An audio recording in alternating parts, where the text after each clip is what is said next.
Hello everyone, the industry I want to introduce to you today is the smart home industry, an emerging industry that involves home appliances, IT, and beauty intelligence. Imagine a world where flicking a light switch feels obsolete. A smart home provides such a vision. The first two animations compare a traditional home with many light switches and a smart home with voice control devices all around the house. Today, there are over 250 million smart devices, from voice control ecosystem to self-learning thermostats. This $150 billion smart home revolution is not just a technological revolution, it's also a monopolistic competition. Hundreds of companies are competing to capture the market by differentiating themselves.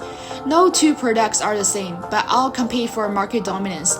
In this market, non-price competition, such as innovation, branding, and uniqueness, determine survival. This intrigues me to investigate the technological side of this monopolistic competition. Huawei's PLC technology turns wires into control networks, and Nokia's 3D vein recognition beats the silicone fingerprints locks completely. This is exactly monopolistic competition. These are efforts made to be monopolist, differentiation through precisely matching technological uniqueness and also user needs. When technology becomes the leverage of market power, the barriers built by differentiation are reshaping the rules of the battlefield of the smart home. So how do firms in this market compete by price? This is an interesting topic and not surprisingly, they utilize price discrimination. Apple's HomeKit ecosystem maximizes profits by targeting high-income user groups through third-degree price discrimination. First, through market segmentation, HomeKit is only compatible with Apple devices, for example, iPhone, iPad, HomePods, which naturally targets price-insensitive, high-net-worth users. Second, Apple users are willing to pay a premium for a seamless ecology. Finally, artificial scarcity. HomeKit's stringent MFI certification limits the number of third-party devices and creates a brand premium through the works with Apple Home label.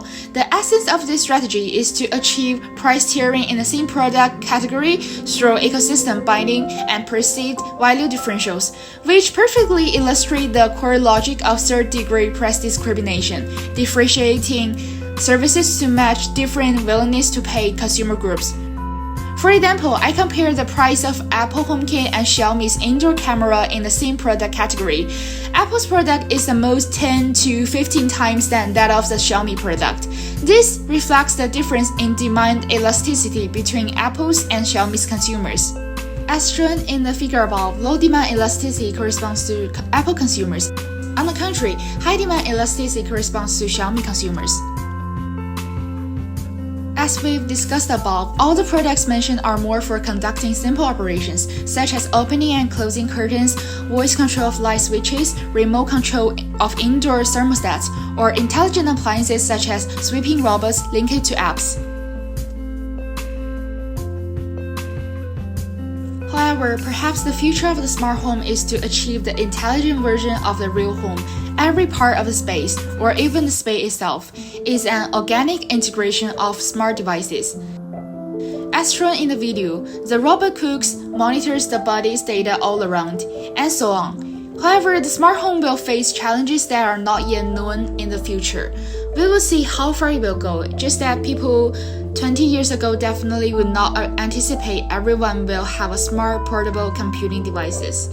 I'm glad to share the smart home industry with you. Thank you for watching.